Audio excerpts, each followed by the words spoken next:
Hi, my name is April, and I'm the Peaceful Wife. I would like to talk about godly spiritual leadership from our husbands. This is a very problematic area for wives because we have developed these extremely high expectations and very specific parameters that we judge our husbands by. Um, we expect them to pray with us often, preferably every night. A lot of us would like them to initiate Bible studies with us and our family, or devotions, and we often think if our husband is not doing those things every day or so many days per week that he is a failure and not a good spiritual leader. But I'd like to challenge that idea because where do we get that test from, that our husbands must initiate prayer and they must initiate Bible study? I mean, those things are good things, and I think that it would be great if husbands did that.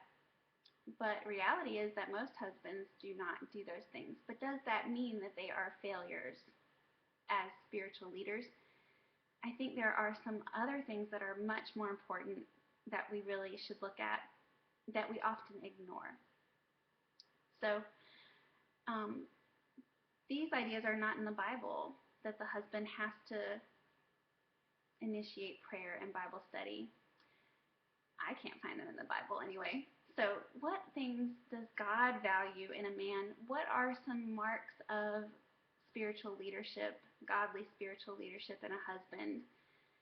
Well, first, he's got to love God with all his heart, soul, mind, and strength, and love others as himself.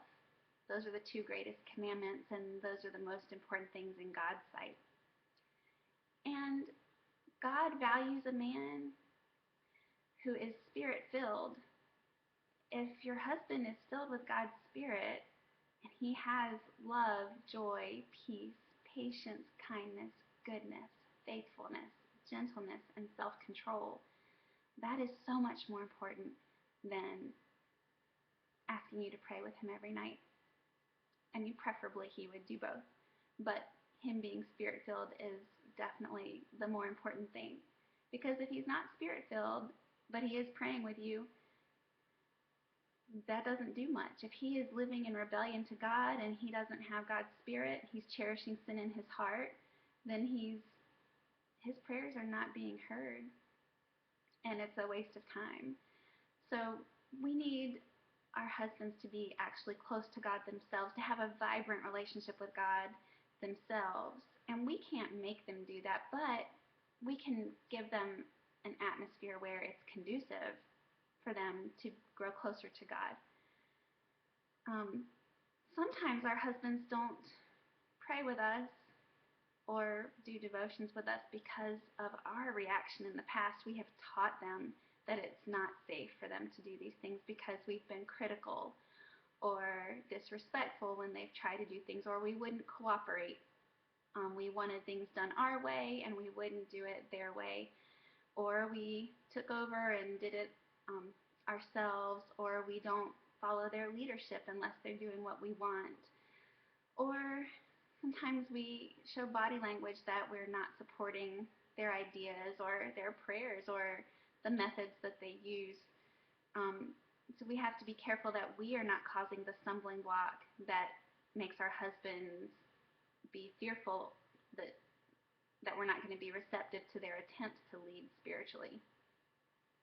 But some other things that God values: a spiritual leader who is a success in God's eyes would be a man who is kind, not rude or arrogant, forgiving and full of grace, who loves justice and mercy and is humble, who provides for his family and is generous with those who are in need, who has godly wisdom, who protects his wife and family, and I would say that would be protects them spiritually, emotionally, mentally, financially, and physically, who loves God's word and honors it, who wants to obey God, who is responsible and trustworthy and faithful in small things. A man who prays in secret to God. Jesus says that God honors those who go into their closet and pray in secret, and then the Father who is in secret and unseen will reward those who pray to him in secret, not to those who pray in public for a big show. God reveres a man who dies to self, who carries his cross and follows Jesus, who protects widows and orphans, who seeks God first, who looks out for the interests of others above his own. A lot of these things are things that are hidden in my husband's heart that I really can't rightly judge. Only God can. And, when I used to judge my husband and label him as not a good spiritual leader because he didn't pray with me, that whole time he was very forgiving and patient, and I wasn't. I didn't have the fruit of the Spirit. I was critical and judgmental and anxious and didn't put my faith in God, trusted myself. I mean, if we're going to compare, yes, I was praying every day, having my Bible study, but I didn't have the fruit of the Spirit. It's so much more important that we're genuinely right with God and in touch with his Spirit, abiding in him, than that we're following a list of rules or checking off items on a list. Praying with a wife is not specifically mentioned in the Bible. Initiating devotions and Bible study is not mentioned in the Bible. These are good things. They're great things, but sometimes we vilify our husbands wrongly because they're not meeting our expectations, but I pray that God might help us examine our expectations and that he might help us to see all the ways our husbands are being godly spiritual leaders that we might not notice and might not be appreciating. I would like us to redefine godly spiritual leadership and base it on God's word. And then praise everything good that we see our husbands doing.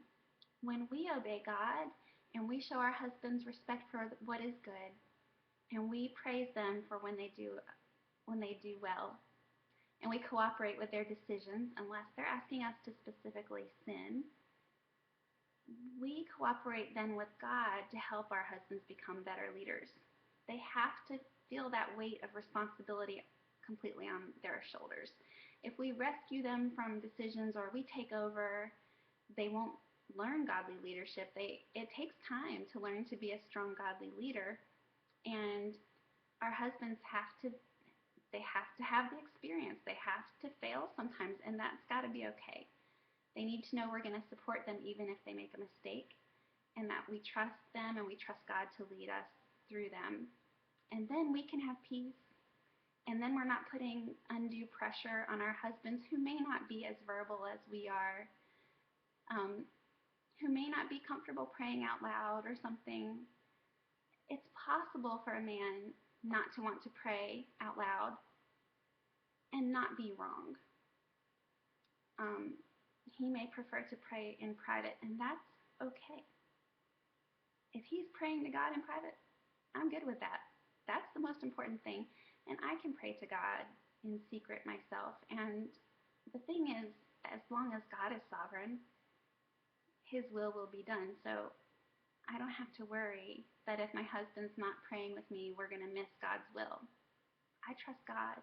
He's sovereign. And nobody can take me out of God's sovereign hands. So I don't have to worry that I'll miss God's will. If you have any questions, please let me know. You can visit me at my blog at www.peacefulwife.com, as well, and the Peaceful Wife blog Facebook page.